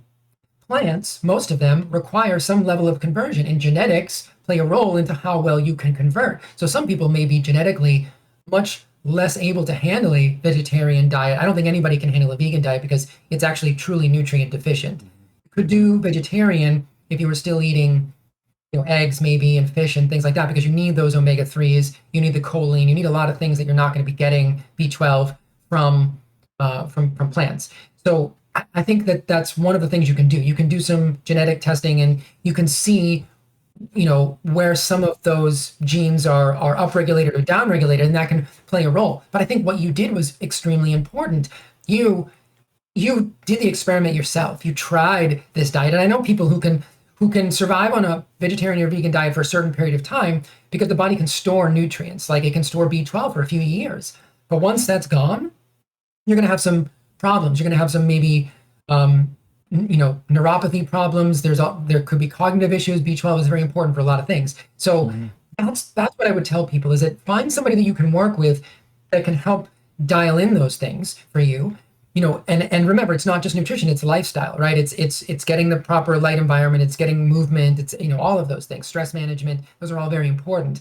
But when it comes to food, I think one of the best things we can do, because as you said, once upon a time, we were all where we were in the world. And the foods that grew seasonally in that environment were the foods we would have been genetically adapted to eat. But once mass transit happened and we started moving around the globe, it's like a snow globe. We just shook it all up, and now no one knows where anybody belongs. So the best you can do is get a little bit of genetic testing done and do some experimenting yourself. See what foods really work well with you, and do your routine blood work. Get some functional labs from a medical practitioner who does functional labs to see if you're feeling well and it's corresponding with how your blood is looking. I like to tell people, if your blood is looking good but you're feeling like crap, then there's something wrong. And if you're feeling great and your blood markers are a little bit wonky, that tells me that maybe, I don't know, like with something like cholesterol, maybe we just have the paradigm wrong. I know a lot of people who are thriving, who are, sub 10% body fat, who are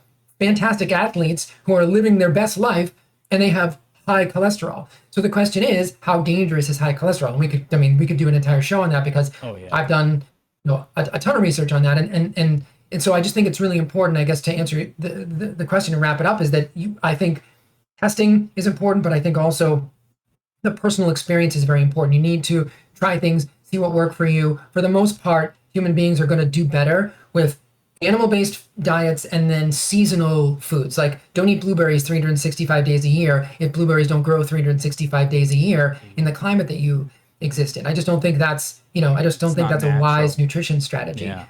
But that's really how you want to do it. And then as you have the best N of one experimental data possible, that you thrive when you're eating red meat. And red meat has specific nutrients that are so critical. And I would look at things like your iron. Now you're a male, so your iron levels are going to be more stable than a female, but maybe iron is one of the reasons that red meat is so important for you. Muscle mass, right? Animal protein has a complete array of amino acids, including leucine, which triggers muscle protein synthesis. You're not going to get leucine in vegan diets unless you're supplementing with protein powders that are infused with leucine in order to trigger that muscle protein synthesis. Most of those vegan bodybuilders are using those kinds of supplements to unnaturally push their body in that direction, because you're not going to get that from just plants alone. You're going to have to supplement. So I think that's part of that curiosity and being willing to experiment on things. And God bless you that you were able to go and do that for 60 days, because I don't even know if I could do that. I've certainly toyed around with more plants, less plants, but I never feel as good as when I'm mostly animal based and I'm doing raw dairy and I'm doing seasonal produce. Yeah. I know that, just to comment on how you said that I did it for so long, the fact that I made it 60 days. I will say this, a fun fact about me is that I get obsessive. So it's like, if I'm going to actually truly do a test on something, I want to get a true result. And I know the only way to get a true result is to actually do the full test. Like, you have to follow through. So even though I was miserable, don't get me wrong, I almost quit in the first 2 weeks. It took everything in me to keep going, everything. And then once I got past certain hurdles, but like I said, I went numb. like mentally, like emotionally. So it was like at that point, I just kind of went into an autopilot, and it was like an unhealthy autopilot because there was a lot of negative side effects. So, yeah, so there's that. But the other thing, you brought up the whole blueberries, like the blueberries concept of you don't eat something that is, doesn't grow 365, around, year round. I have the same mentality and thought process when it comes to, for instance, I had a handful of friends that were obsessed with bodybuilding, right? And they wanted to do competitions, which is, by the way, bodybuilding is so unhealthy for you. It's ridiculous. And plus their capillaries are always so packed and gunked up and yeah. I could go on and on about that. But the reason I bring that up is because when one of the things that I always had a hard stance on, that I would always convey and try to tell my friends who were in it, I would tell them like, hey, I understand that you have a competition at whatever time, but I was like, but you're choosing to try to shred during the one point of the year that your body naturally wants to put on some weight during the wintertime, which your body naturally does. We don't hibernate, obviously, but, like other animals do, but the human body will naturally gain a little bit of fat during the wintertime because it wants to regulate itself to be able to adapt to the environment and stay warm and healthy and all these things. And I got so much backlash on that and then I even like was going online at one point years ago, and I would post it, like I had a bodybuilding.com account at one point in time, and I was like posting stuff in there going like, hey, this is my thoughts on it. I was like, I understand you guys doing this. I was like, do you guys think maybe there should be a change in bodybuilding, like where competitions are happening at the end of summer or during fall instead of, during the winter time when you naturally need to have that fat? And then all of a sudden you see these bodybuilders having these issues the moment they get off it or during it. Not just, obviously there's a lot of factors that go into that because they're taking all these different supplements to shred and calorie deficient, all these things, and just drop all this weight super fast, which is really a bad thing to do. You should not do it that way. Personally, I think so. But yeah, it's just sorry, you bring up the blueberries made me think of that because it's like, I have the same mentality when it comes to just the whole like bulk and shred type narrative, because it's like, no, like the time you want to shred is actually starting of spring. Things are getting warmer. Your body naturally, since it's a warmer environment, your body's natural metabolism will try to kick up slightly because it's getting warmer. If it gets colder out, your metabolism naturally starts to slow down. And I tried to explain that to some people, and there's more sunlight too. So I could not agree more. But remember, and like you said, bodybuilding is an incredibly unnatural state. So in order to achieve unnatural ends, you have to do unnatural things. And so, but I think moving a competition to a different time of year would be a pretty, I don't know, that doesn't seem like that, difficult of a task in order to just realign the body a little bit. But I got to be honest, most of the bodybuilders I know that have come from bodybuilding, sort of like they've lashed out against it because it's so unhealthy, right? Like they say, I'm glad I did it, had the experience, but it's not nearly the same thing as health. They may look healthy to the consumer, but they're very often they're not healthy. Most of the bodybuilders I know had a really hard time after bodybuilding. But I completely agree. Seasonality is incredibly important with food, but also with the human body. And you're not going to be your leanest in the winter. That's an unnatural thing that we have developed in order to create, for society, because we want to do bodybuilding competitions. But think about our ancestors, their exercise was hunting, and they ate whatever they could. And the animals were the only thing that were around 365 days a year, which is, that same concept. So yeah, very interesting on the bodybuilding thing. I don't advise it, but if you're going to do it, I would say try to stick to as best of a circadian schedule as you can. And yeah, being as lean as you can in the middle of the winter, it's not the way it works. Yeah. I'm sure that you're probably, we're getting to the point where you probably are running out of time. I know that I didn't know if you had things going on, but I don't want to keep you any longer if you are too busy. No, I got a little bit more time if you guys have any other thoughts or questions. Sure. Yes, I have a treasure trove of questions, man. So when it comes to, so basically one of the things, I have my questions written over here on my right that I wrote up during the week. So I didn't word this correct. I don't feel like I worded this correctly, of how I wanted to present the question. So I'm going to try to reword it as I say it. But basically, what when it comes to macronutrients, right? What role? Because I know a lot of people talk about macronutrients when they're doing like, shredding or bulking and all that stuff. But what about an average day Joe person? Because like me, I've tried to tell this to people, but at the same, like try to explain to people that they should still keep an eye on their macronutrients, even though they're not doing a competition, or they're just they're just an average person who just goes to the gym to just stay remotely healthy, right? And I always fall short when it comes to trying to explain this, but could you put in better words than I could what role macronutrients play, between like proteins, fats, carbohydrates, the works, playing just maintaining your overall health year round? I feel like people are really disconnected from that concept. Yeah. Well, one of the worst things that we ever did for ourselves as a society was to create that low fat paradigm, right? In the 1970s, the dietary guidelines came out and they created this fear of fat, that the fat was going to give you a heart disease. And this is a whole big long story and a soap opera in itself. But fat is an incredibly important macronutrient, as is protein, because there are essential fatty acids and there are essential amino acids. There are no essential carbohydrates, which really bother people when I say that sometimes, but I just mean that the body is perfectly capable of creating glucose from non-carbohydrate sources. So you don't have to consume carbohydrates. And evidence of that is that, in our body, we have only one hormone that is designed to lower blood sugar. So if you've eaten, too many carbohydrates, there's only one hormone, insulin, that's designed to lower blood sugar. But there are multiple redundancies, 5 or 6, that are designed to elevate blood sugar, which tells me that biologically, we existed much more likely in a hypoglycemic. So we were more worried about crashing low blood sugar than we ever did in a carbohydrate-rich environment, which would cause chronic high blood sugar. So that's just something that I've always thought, that nature always sort of provides the answers to how we should be eating.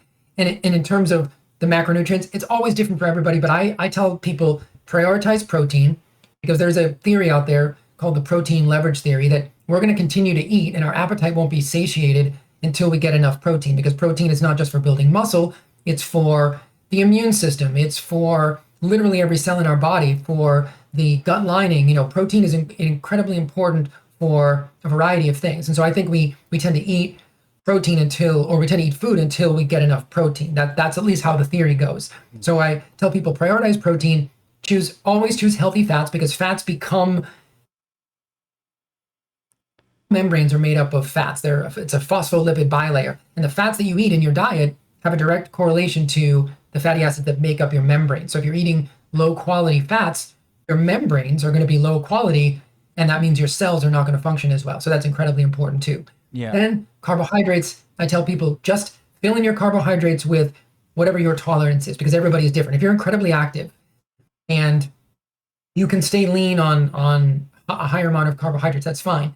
I also want you to check your blood work. If you're running, like a fasting glucose and then a hemoglobin A1C, which is a measure of blood sugar over time, if those are running high, even though you're lean, that's not a good sign. That's a sign that you may be becoming a little bit carbohydrate intolerant. Your body is starting to produce too much insulin to handle that carbohydrate load, and you might want to dial that back a little bit. So I always try to manipulate carbohydrates based on the individual, but make sure that they're getting high quality protein, high quality fat from the highest quality food sources, because also micronutrients matter even more than macronutrients to me. They're both important, but micronutrients, all of the vitamins and minerals that are cofactors in all of the processes in the body that create function, those are incredibly important too. And we tend to overlook those with that calorie mindset, right? People say, well, we're going to eat this amount of calories. And most of those people don't really care where the calories come from. I do, because I would rather my food be incredibly nutrient dense and get all those micronutrients, and worry less about the macronutrients, because when you only worry about the macronutrients, you tend to miss out on the higher quality food. So that's my philosophy when talking macronutrients. And I like that answer 100%. Yeah, Sorry. good. No, see, this is why it's good. I'm so happy we had you on, because I when I try to explain things in my head, I know the words and I know what to say. When I start to say it out loud, I'm like, don't eat that. That's bad. Don't do that. But here, I'm going to give you a few. We'll do this like legitimate rapid fire. I have like 3 questions I want to ask, and we'll just knock them out super fast. So first one, what are some of the most persistent myths about nutrition that you basically come across, and how do you debunk those? What is the process to debunking them with those said people? Yeah, I mean, it could be one of 3 things. It could either be something like animal and plant protein are equal, which they're not. And so usually I just break it down based on the amino acid profile and show you how more or less digestible the plant protein is. So that's a big thing. People think protein is protein. There are other myths like, going into the realm of like something like glyphosate, which is a pesticide that's sprayed on crops. I get in fights with people all the time that think that's perfectly fine. It's not dangerous to humans because the World Health Organization or whoever said so. And then I have to break it down, why I think it's dangerous for people. And then maybe we should take the precautionary approach. If we're not sure, maybe we shouldn't be shoveling it in our mouths only to find out 10 years later when the commercial on television comes on, and says, if you or any member of your family have been injured by glyphosate, please call us at, whatever. We want to avoid being the guinea pig to that.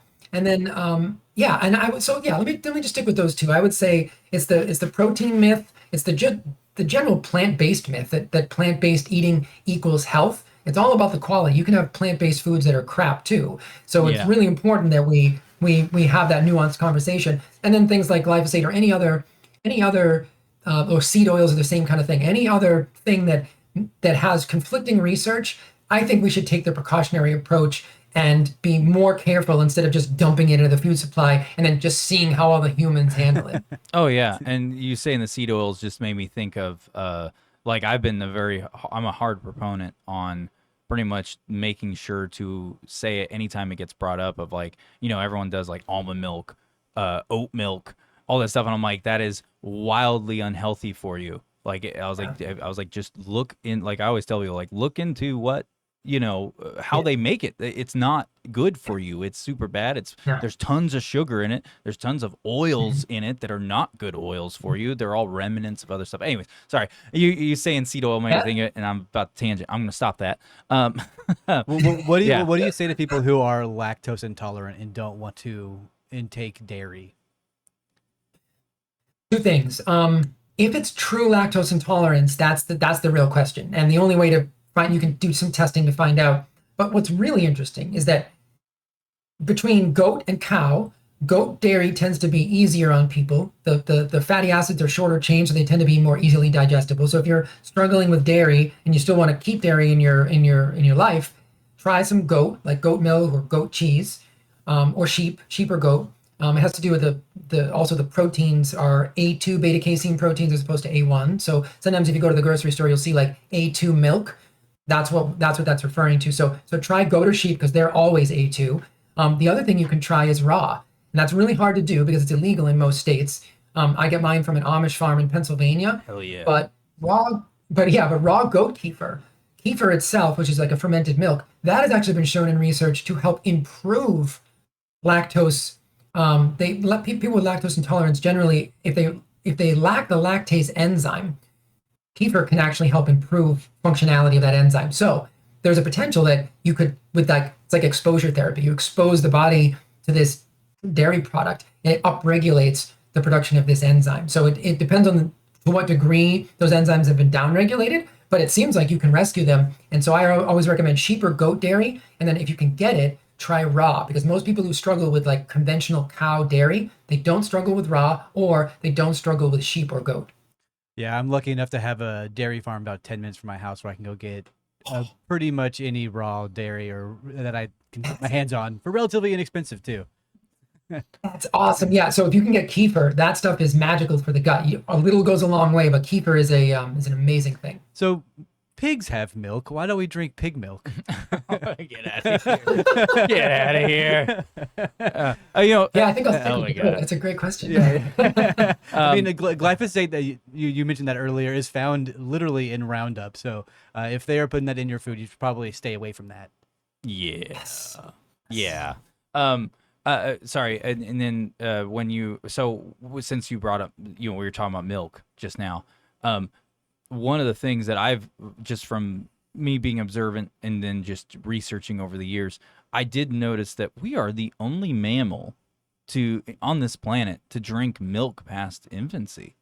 And it's like that right Yeah. there has always posed a very big flag in my head. And it's just like, okay, if we're the only, like, obviously I don't, it tells me that we're not supposed to be doing that because, especially if we go back in human history, our ancestors weren't drinking milk as adults.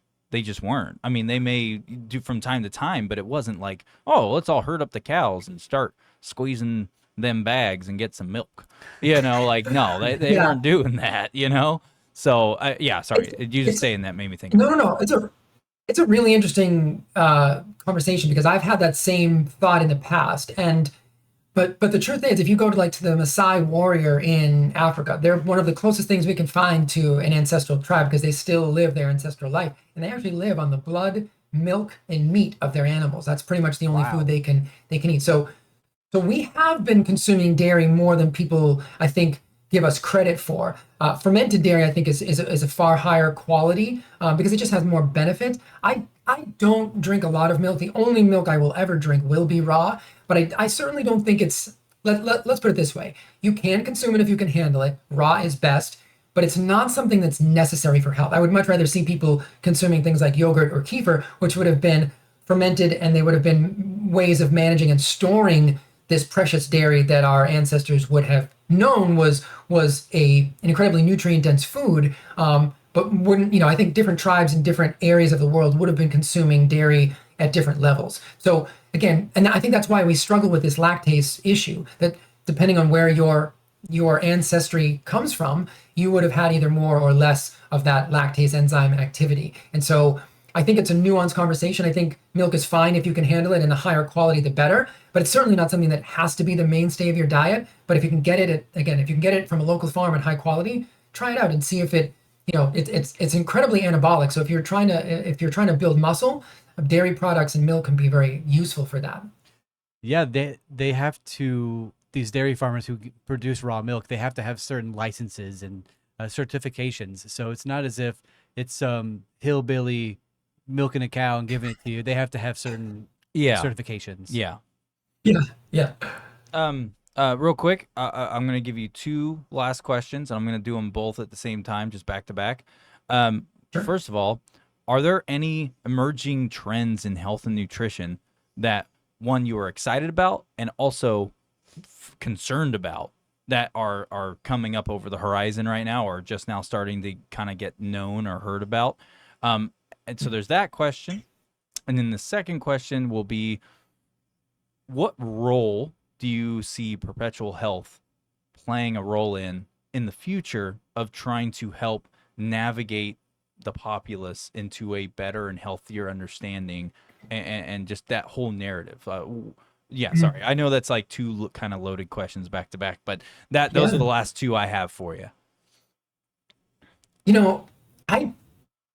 What I see alarming in the world today is this continual push towards dogma over science. So, and you can look at that in a variety of ways. Mm-hmm. The plant-based thing is one of the most recent because I don't know if you just saw the Paris Olympics was, they were trying to feed people more plant-based options. And I just read an article yesterday that said they were already running out of real food because people don't want to consume the processed food slop. And so I think some of my major concerns in the nutrition space is that when you put a label on something, even something like keto, right? So I'm a big fan of a ketogenic nutrition, style for therapy or just in general at certain times of year. Ketosis has a lot of beneficial effects on the human body, but you can put a keto stamp on, like, I just saw this the other day in the store, keto Duncan Hines brownie mix with a keto version.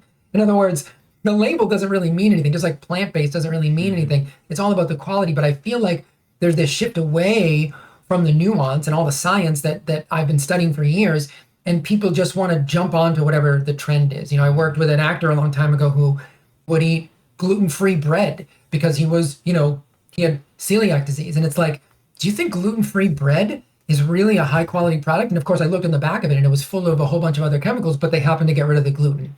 So my hope is that, and I guess I can tie this into the second question, what I hope my company and what the people that I will get involved with the company, what I hope we can do, and what we've already started to do, is to educate the public instead of, I use the phrase educate, not legislate. I don't want the government to be telling the people, even if it's in their best interest. Like in New York, there was a sugar tax a while ago that was trying to be pushed through, and I actually wasn't in favor of it, which surprises a lot of people. But I just don't want the government to tell people what they can and can't eat. I want to educate people so they know better what they should and shouldn't eat, and they can make the choice. I don't want the government to legislate out sugar, because then the next step will be they're going to legislate out meat or whatever they think is the thing we need to get rid of. So I want the people to be educated. And what I want Perpetual Health to do, we've started these retreats once a year in New England, where we bring 30 people and we cook for them all weekend. We do nose to tail cooking. We take them outside on hiking adventures. We do cold therapy. We do sauna therapy. We do red light therapy. We do educational seminars. Like this year, I'm giving a whole lecture on cholesterol. Just one lecture is going to be solely on cholesterol. So people will leave this experience on this long weekend in New England having learned something, having had a bunch of experiences, tried new food. And what I hope is that people will then go back to their own lives and they will try to incorporate pieces of what they experienced at the retreat. And that will help sort of shift that narrative. I know I can't do it with, we're only bringing 30 people out because I like the setting to be intimate. I like to be able to spend the weekend getting to know everybody there. So I'd love to have 50 or 100 people, but that would sort of prohibit me from really getting to know people. So I want to try to change the world, but I guess we're going to have to do it like, one slow step at a time. Yeah, baby steps is normally what ends up happening, especially when you get with what you're doing and your company and everything you're trying to build going forward in the future. Like, yeah, like definitely it would be in increments, just because getting people to really pay attention. If you tried to like just blast it all over the place out there, there's a lot of people just turn away and not care, Yeah, but, I'm very impressed by what you all have been doing over there at Perpetual Health Company. I tried to join in on this most recent seminar that y'all are having up there, but all the tickets were sold out way too fast this year. Yeah, which is amazing. We're gonna have to go because you bringing that up, I didn't know about that until you just brought it up. Retreat? Yeah. You saying that, I was like, I want to go. Yeah. That would be amazing. Especially being able to get that exposure, because like I may do my own research, but there's always something to learn, and I know I don't know everything. Hell, just having this conversation, I've learned a bunch of random stuff. I really want to eat think the food. about. I want to eat the food y'all are doing from the chefs. That makes me really excited. So, I mean, that's the thing, right? So like, it's such a great community. And the thing is, so picture a conversation like this, which has only been like, an hour and a half. You get to have this for 4 straight days with myself, with other practitioners, and just with everybody else that's there. So everybody's at a different level. There's these amazing conversations that get had. And then it's all around this table, which we have 2 nose to tail chefs cooking this year, and it's going to be unlike anything else. And I think that's that's what we really want to create. And I would, hopefully, because it sells out quickly the last 2 years, where the plan is, once I can actually purchase a property up in New Hampshire, what we're going to try to do is do it more than once a year so that more people can come, because I don't think I could, it would make me sad if I could only deal with 30 people a year. I feel like it needs to be more than that. So ultimately, when we purchase a property, I think that's going to be the way to have it at least once a quarter, maybe. So, 4 times a year we can get people in there, and that'll feel like we're starting to chip away at the problems in the nutrition world at a rapid pace. That's amazing. Jay, where can the people find you if they want to get in contact with you? Thank you. I was just about to ask that. Yeah, so I'm pretty active on Instagram, which is Perpetual Health Co. Also, you can find me on Substack, which is perpetualhealth.substack.com. And I started a Rumble channel relatively recently, and that's also Perpetual Health Co. And that's where you'll also find that mitochondria lecture that's broken up into 2 parts if you want to dig deeper. But yeah, Perpetual Health Co. pretty much on all social media platforms. Come over, say hi. I try to interact with everybody as much as I can. I really appreciate you guys having me in this conversation. I'd be happy to do it again because, I just think there's so much to learn. There's so much to know. And these conversations, they meander into all kinds of really cool directions. And so, I'd be happy to come back and have more of them with you guys. Oh yeah, no, for sure. And we're going to make sure to put in the description for YouTube and on Spotify, as long as Spotify gets a little weird when you put in links. Sometimes it doesn't highlight them, so it's not like a one click and it takes you there. But YouTube does it really well. So I'm going to make sure, or we'll make sure, that we put all the links to all of your stuff in the description below, and we'll make sure to state that at the beginning, like, yo, check it out. We'll say it at the beginning of the episode, so that way people don't wait till the end and stuff like that. But with all that being said, I would love to have you on again because one, I feel like you and I are in the same headspace, and you're saying stuff that, like, there's some of the stuff I had already found out through my own research, but at the same time, there was a litany of things that the doors just open of things that I have not even considered thinking about just from having this conversation that you have the knowledge of, and I would love to be able to pick your brain as much as possible again in the future. And, and things keep changing, and you keep finding more information, and it was a true pleasure to meet you and talk to you. So can't wait to have you back on. Yeah, absolutely, guys. Again, the pleasure's all mine. So, anytime you guys want to talk about anything, and I think that long form conversations are the way forward. So happy to do it anytime. Yeah. Hopefully here in the future, next time we have you on, hopefully it's sooner rather than later, as long as everyone's schedules align with it. Hopefully we can align out a longer time period, just to have one longer session of just sitting down and just chopping through stuff. Because this is the stuff that gets me all excited. I love talking about this kind of stuff. Absolutely, man. I'd be happy to do it. This will release on August 1st, so keep an eye out. We'll send you a link to it and everything. Oh yeah, without a doubt. Before I let you go, because I know you have other things going on today. Before I let you go, I did want to ask one other question, because this is just from me going through it myself personally in the past. But what kind of backlash have you faced, like you and the company overall over the years, by being a proponent to reveal all this proper information that goes against the trends? Like, what was the best way to overcome that? How did you overcome that to where, you're able to navigate it through it and then be able to still get the right truth out there without it getting like, muddled down due to like backlash from, people in the health community and the fitness community, all that jargon? Well, I'm pretty much shadow banned on Instagram. If I had pretty intense growth for the first 3 years, and then it's been non-existent for the past 2 years. So that's it. There's really no way to avoid it. I think for me, I just feel like the people will, if I keep putting the information out there, the people will find the information. And what's the most important thing is that most people, when they don't have success with the dietary guidelines, and they don't have success with Western medicine, just giving a pill for an ill, they tend to search and seek out other information. And so I just think that my job is to be there when they're searching, right? So I just have to exist in perpetuity, right? And just be there so that whenever it comes time that someone falls off the wagon and says, I've done everything they've told me to do, and I'm still overweight, I still have type 2 diabetes, I still have cancer, I still have all these things, I want to find a new way. I just want to make sure that I am a large enough voice, even if it's in the minority and in the wilderness. I want to be a large enough voice for them to find me, find the people that I work with, and that they can take that step towards improving their health. That's really the only way to navigate it. I don't worry too much about what people have to say. Most of Western medicine, thinks a lot of what I talk about is silliness, even though it's all backed by research. I don't make things up unless, if I'm theorizing, I tell people this is a theory. But other than that, it's the hard sciences, and it's the hard sciences that we've forgotten about. And when the pharmaceutical companies took over the medical schools, the doctors don't even know what they don't know. And so I think just being there for people to find in the end is the most important thing, because necessity is the mother of invention, and people will seek out alternative viewpoints once everything they've tried doesn't work. And so we want to be there for that. Oh yeah.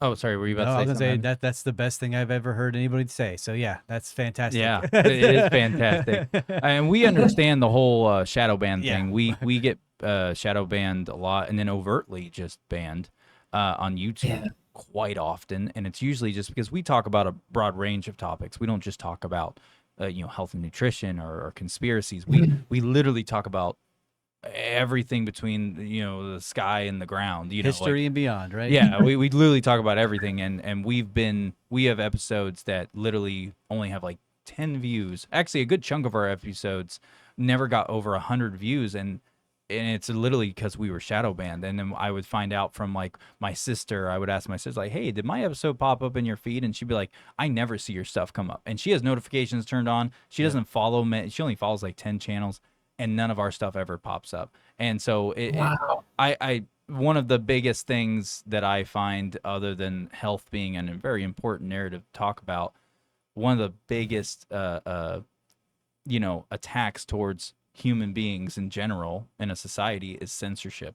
And that's what I'm a huge proponent for fighting against, because the censorship is honestly the source of causing almost every problem we can think of, because you can't talk. So if you can hear the sound of our voice, go follow Jay over at all his locations, and make sure you share out information to everybody. Without a doubt. Yeah. And thank you so much for doing this episode with us. I mean, it was great. We'll talk to you soon, Jay. And you have a wonderful day. Yeah. Yeah. Bye, guys. Bye. Bye. I'm putting that in there. No, you better not. Yeah. No. No. Anyways, yeah, so that was it was a great conversation. And I really can't wait to have him on again. He is someone I want to have on all the time.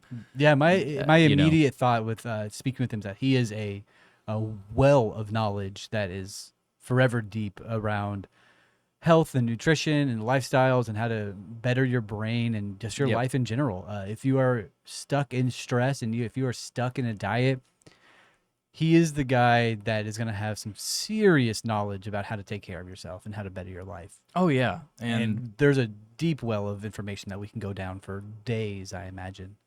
Yeah, and to anyone who's made it this far, if because some people who listen to us, they may have some strong opinions of their own on health and fitness and nutrition and and even the standpoint on meats in your diet. Some people are very hard against it, and we may have listeners that are. If you've made it this far and you're someone that has a difference of opinion when it comes to these things, we're not saying you're wrong, but you're wrong. I'm just kidding. I'm just saying, go look into Jay. Well, a lot of the things he said was go get a genetics test, go get a nutritional test, and figure out where your body is lacking nutrition and fix it, because it will improve your lifestyle. It will help you lose weight. It'll help you gain weight if you need to gain weight. It'll help you do a lot of things. Don't just watch TikTok, Instagram, and be like, I'm going to stop eating meat, or I'm going to keep eating meat, or I'm going to do this more, this less. You need to have a proper nutritional overview of your entire life. Yep. And it's nice being able to have that conversation with him, just about, like, obviously everything we just talked about, but it's like there for years I've always tried to, anyone who was around me that was my friend or whatever, and they're in some type of nutrition journey to better their health, and I see them doing things that and intaking things that I know are fucking bad as shit, and I'm always try to tell them, like, yo, don't be eating that. Most time no one listens to me, mainly because I'm not some person walking around with degrees or certificates and showing that I went and got this particular type of education done on a through an educational platform that is known. Mine is all independent research. But the thing is that I've always tried to voice it, especially when, like, for instance, like the oat milk. Me and you have had that conversation. Like, I've tried to tell you that oat milk's fucking horrible, but then you don't like that I say that. I don't like that you'd say that. You're supposed I find to like myself it. having really bad bowel movements if I have a pasteurized style milk. And oftentimes it's difficult to find raw milk in abundance. If I'm able to have it on a regular basis, it's a different story. Since the dairy farm that I mentioned in the interview is relatively close to my house, is oftentimes they're sold out or they can't have it ready at all times. Oh, yeah. I have started to special order milk from them to where I call them ahead of time, say, hey, I need milk on this day. Can I come and get it? Sorry, I just thought of a really dirty joke. I'm going to choose not to say it. Then go ahead. I like to get me some raw natural milk from raw natural places. The fuck is that? What the hell? What? Sorry, I was about to say the joke, but then I realized it's probably not going to land with a lot of people. So I'm just going to shut the fuck up now.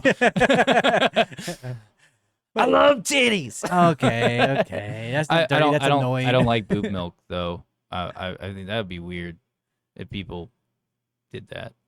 People do that. I know, that's weird. It is very strange. People are weird, dude. People are fucking weird. I wonder what it tastes like. No, I know. Okay. What? No. No. Okay. Okay. That's right. This is all jokes. I'm gonna stop. I'm stopped. But yes, I'm not a sexist. I'm not a I misogynist. prefer okay? to Yeah, have whatever. oat milk whenever I am unable to get raw milk. That is simple as that. I don't want to be drinking soy milk. I don't want to be doing these other things. If I can't get my raw milk, I'm not going to drink pasteurized milk. I find that shit disgusting. Oh yeah, without a doubt. It's boiled to all hell. It's Mhm. useless. You're just drinking fat water at that point. Yeah. Well, I can say this, just from the interview, Jay is someone that you definitely want to dig into a little bit. I would go in there and just go to Perpetual Health Co. and read what they're about and read the stuff he's doing. Go follow his stuff.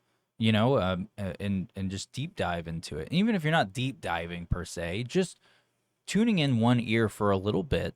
Well, you'll probably get something beneficial out of it. Especially on Without a his doubt. Rumble channels. They are very short and diet friendly, like meant for like their time. It's like 15-minute videos that you can consume really quickly and be smarter because of it. Yeah. I specifically really like his most recent take on creatine and how it is able to boost your mental acuity. Yep. And not only help your digestive tract, but make you more focused and faster in your thinking. And creatine's important. There was a lot of misconception about creatine, and we didn't get to talk about it in the interview because that was one of the questions that I wanted to pose to him just so I could get him to talk about it. But we obviously didn't have the time for that. I did not know that he was a musician. I wonder if there's a video of him singing or playing music on the internet somewhere. I want to get back into music again, and because I'm sure now I don't remember how to play shit, but I want to just so I can be like, hey, Jay. I can still play some chords. I can still play my ABCDEs. I never learned notes. I always played by ear. I know that's a stupid thing to say half the time. I don't know chords. I play by ear. I don't like. I mean, I know I don't like the some, don't get societal me wrong. norms of chords. That's not what it was. It was called I was poor, and I didn't have access to a lot of things. So I had access to a piano, but I didn't have access to the internets. When I was learning this stuff, it was like, all I had was my phone, and I had a shit phone. This is years ago. Everything that you play is in a flat. Womp. Anyways, yeah. So no, Jay is great. I'm really bummed out we're not talking to him right now. I know he was a wealth of knowledge, and I and just a really fun, nice guy. He is truly a very nice fellow. He's very charismatic, and I trust anyone who's got canine fangs like he does. Yeah, dude. Because we're twinsies. See, I got them too. Oh, I just went all rat face. Yes, you really did. I was like, well, it's Rat Boy Summer, dude. Now, he does not look like a rat. I was not insinuating anything like that. So, Jay, if you're watching this right now, that's not what I was just doing because he went like this. You just couldn't see him. He was off camera. And then I was like, But no, the canines, I trust anyone who's got the sharp, fangy teeth because it's like, I found him that's because a man right there. I don't like pharmaceuticals, and I don't like the government telling me what to do. As we know through listening to this podcast, we don't fucking like our government very much. Yeah. A lot of the times they are there to go against you and there to keep you satiated, just to the point of nauseum. I think it was Rockefeller who said he doesn't want intelligent individuals. He wants workers. So since then, they have been putting that mindset into us over and over and over again. And once you are able to break that chain, you find out that everything in your day-to-day life is a lie. Yep. Well, I want to say everything. Most things are a lie. And especially the food they're feeding you, especially the medicine they're feeding you, all you need to do is go outside and that will cure most of your immediate ailments like depression, anxiety, sadness, being unfocused. Go stand outside in a plot of grass barefooted and just enjoy nature. And that will help you a lot. I wanted to bring because when he brought up the grounding narrative, I wanted to share with him, it wasn't relevant 100%, so I just didn't bring it up because, I didn't want to take up all the time, waste time by me bringing up something from my vacation last week. But Pam and I, my wife and I both literally at the same time, our first day being able to be on the beach and walk it. We went for a beach walk, and it was the first day we were there, and we were walking around. It was in an early evening-ish, and we were walking down the beach and stuff, and all of a sudden, I just got this massive relaxation, and I felt good. My stress just started like literally depleting from my body. And it was so overt, the feeling, that I stopped and I turned to my wife, because we were walking together, and I was like, right now, my senses, like hearing the waves, like the ocean just calmly crash up against the shore, walking and feeling the sand between my toes and like, all over my feet, like just feeling that connection, all of a sudden just everything depleted.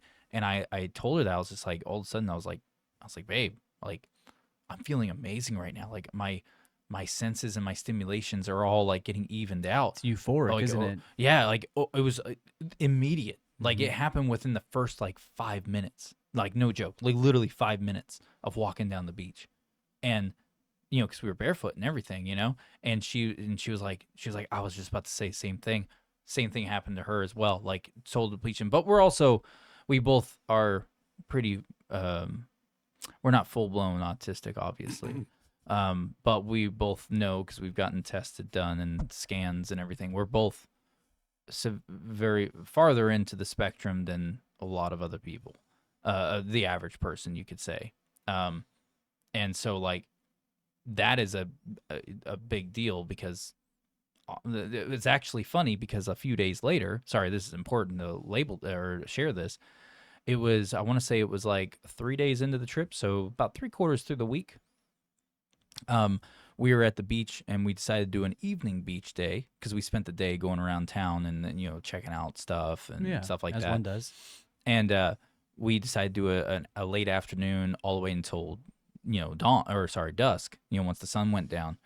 And, at the beach and swim and everything like that. And I got to witness, there was a mother with her daughter, and they were right next to us on the beach.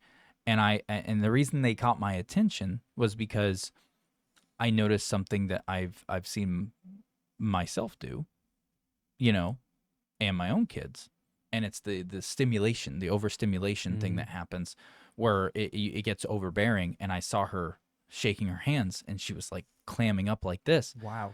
And I saw that, and I just watched, and then the mother immediately, since the mother obviously knows what to do, the mother went over to her daughter and walked her from standing over where their little encampment was set up, their setup, and walked her down to where the sand goes from super loose sand to somewhat compacted wet sand. It's not fully, it's not down where the water's like hitting, but it's still like damp, to a degree. So it's not like loose fluffiness everywhere. The moment she like had her like walked her over and then like, like obviously gestured her, she's like, hey, dig your toes into the sand, like, like with her feet. And so she did that. And all of a sudden, dude, you literally could see it. I got to watch someone who was severely in the autistic spectrum, who was full blown, literally come down. Like the stimulation started dropping, the overstimulation, and like I literally got to watch her body relax. And then all of a sudden she went from being like really tense in the face to like relaxed, and even had a little smile start to go. And then they both walked into the water a little bit to where the water was like halfway up their shins, and then it was like full relaxation. Like it was like a night and day difference. And I got to watch that whole event happen, and it was like 30 seconds is all it was. And that's how fast I saw that come down. And so seeing something like that was, one, wildly fascinating, but then two, like I could relate to that to a degree because I deal with that all the time. I deal with it like several times a day, and not to the extreme that her daughter was having, but I still get to an extreme area multiple times a day, and I have to disconnect myself. Luckily, I'm not too far in to where I can't think to do that. You know what I mean? Since I'm aware of it. But me being aware of these things, I'm able to know, like, catch myself. Sometimes I'm a little bit late in the game catching myself, later than I would like to be. But normally I can catch myself, and I know what to do to remedy that. And I disconnect and I walk away. I get away from what, the situation. But being able to witness that, dude, that was like, it was a beautiful moment. It really was. And I can't stress that enough. Like I'm feeling the goosebumps right now. Like if you could witness, I know you would feel the same way. If you could see what I saw that day, like, dude, it was a beautiful moment because you got to see, one, the nurturement between a actual loving mother and their child, but then also you got to truly see what someone who is, who is severely autistic, you get to see them, you get to see that door, that rotating door that happens, and it like gives you a better understanding of people who are farther into the spectrum in that way, and to a degree. But I feel like seeing it is a really imperative thing, like really seeing it and capturing that moment in your head. It really lays down the fascinating. importance of having proper nature in your life. Yes, the grounding is so important, because having the magnetation of Earth coursing through your body, because we are from this planet, right? So once you're able to reconnect with that, your body is able to regenerate through the frequencies that we have talked about many times, having those healing frequencies coursing through your body. Yeah. So the vital importance of grounding yourself with nature is healing all in its own right. It will help you calm down. Our society and our lifestyle is built around in offices, inside of buildings, so that you are in a fight or flight state, as we mentioned in the interview with Jay. Your amygdala is hijacked. It's taken from you on purpose. I specifically mentioned it.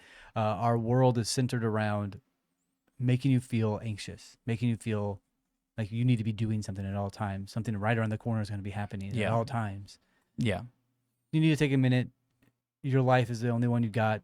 Take a second, go outside, stand in grass, let the sun bask over your face and into your eyes. Don't open your eyes and look at the sun, but let it get all over you and just take it all in. That's why I exercise outside. That's why I get it all over me.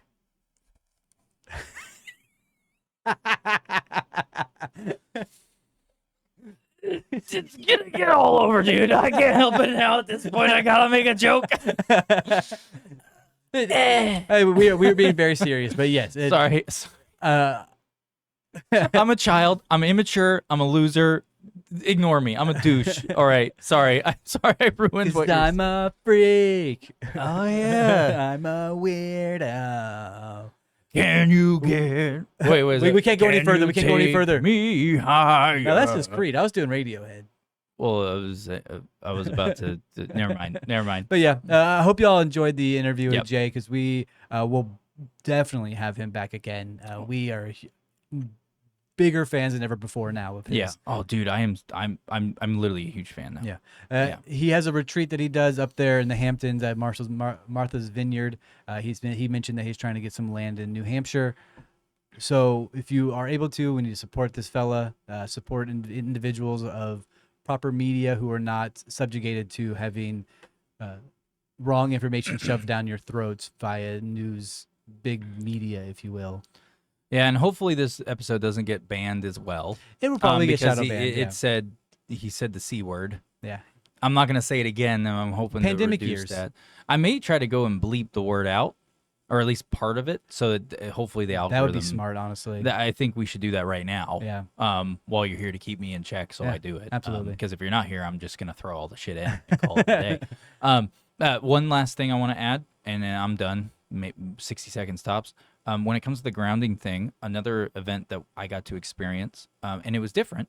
One of the nights that my wife and we went crab hunting, right? And when I say hunting, we weren't hunting them. We were just trying to find them, like go and see them and stuff like that.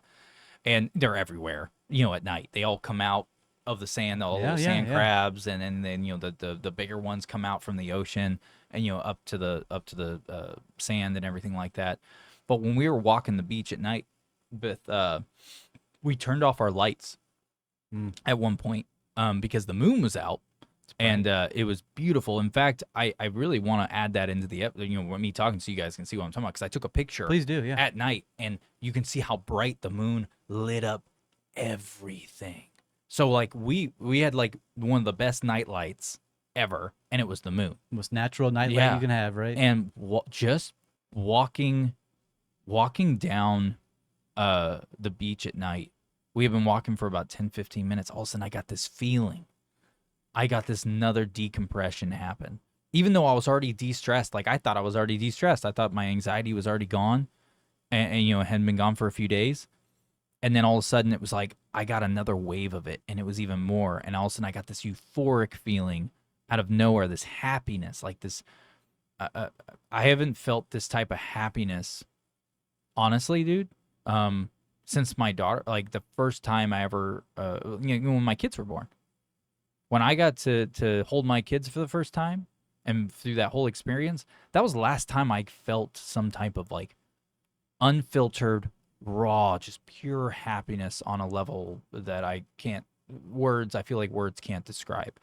I got that feeling while I was on the beach at night, walking with my wife. And, you know, we were wearing boots because of the crabs. You know, you don't want to risk stepping on a crab because they're sneaky. I mean, they're not trying to bite you or pinch you.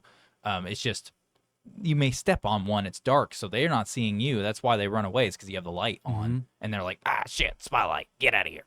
You know, but all of a sudden I got it again, and it was like even more intense than a few days earlier.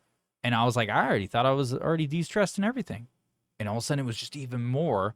And dude, it was amazing. Being surrounded by nature is vitally important. And that's it was why at night. That's too. why I liked being in Arkansas so much. You can hear the sound of the wind rustling through the trees, and is calming. And but you're in you're around other plant life up there that you don't have here. absolutely, in Texas. there's animals running around everywhere. Oh yeah, when There's I water, visited you, fresh water flowing everywhere. yeah. It's beautiful. It's hell, unreal. when me and you went mountain biking, Mm-hmm. you know, being able to feel like be connected with the bike and getting that textile, It's real, you know, right? the real like, you know, grit and everything of reality brought to you, and being up there doing the trails, like even just visiting you when I did that one weekend, dude, I was getting the same type of effect, just not to such extreme degree. Yeah, you didn't want to leave.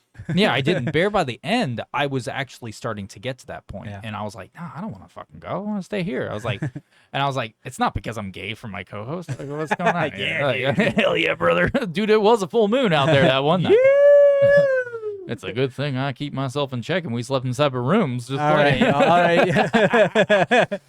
The full moon, it's real. Anyways, so yeah, that's all we got. Yeah, we'll see you later. Thank you all for listening. Hope you enjoyed the interview with Jay. He is a great dude.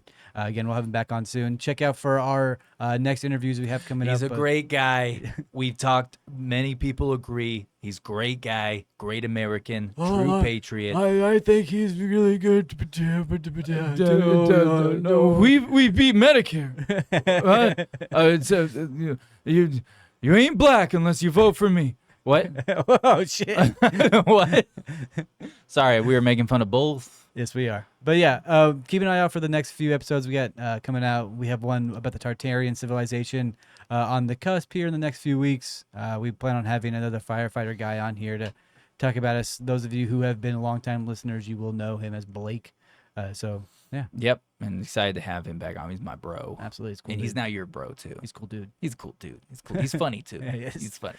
Anyways, we'll talk to you guys later. Catch you on the flip side. Peace out.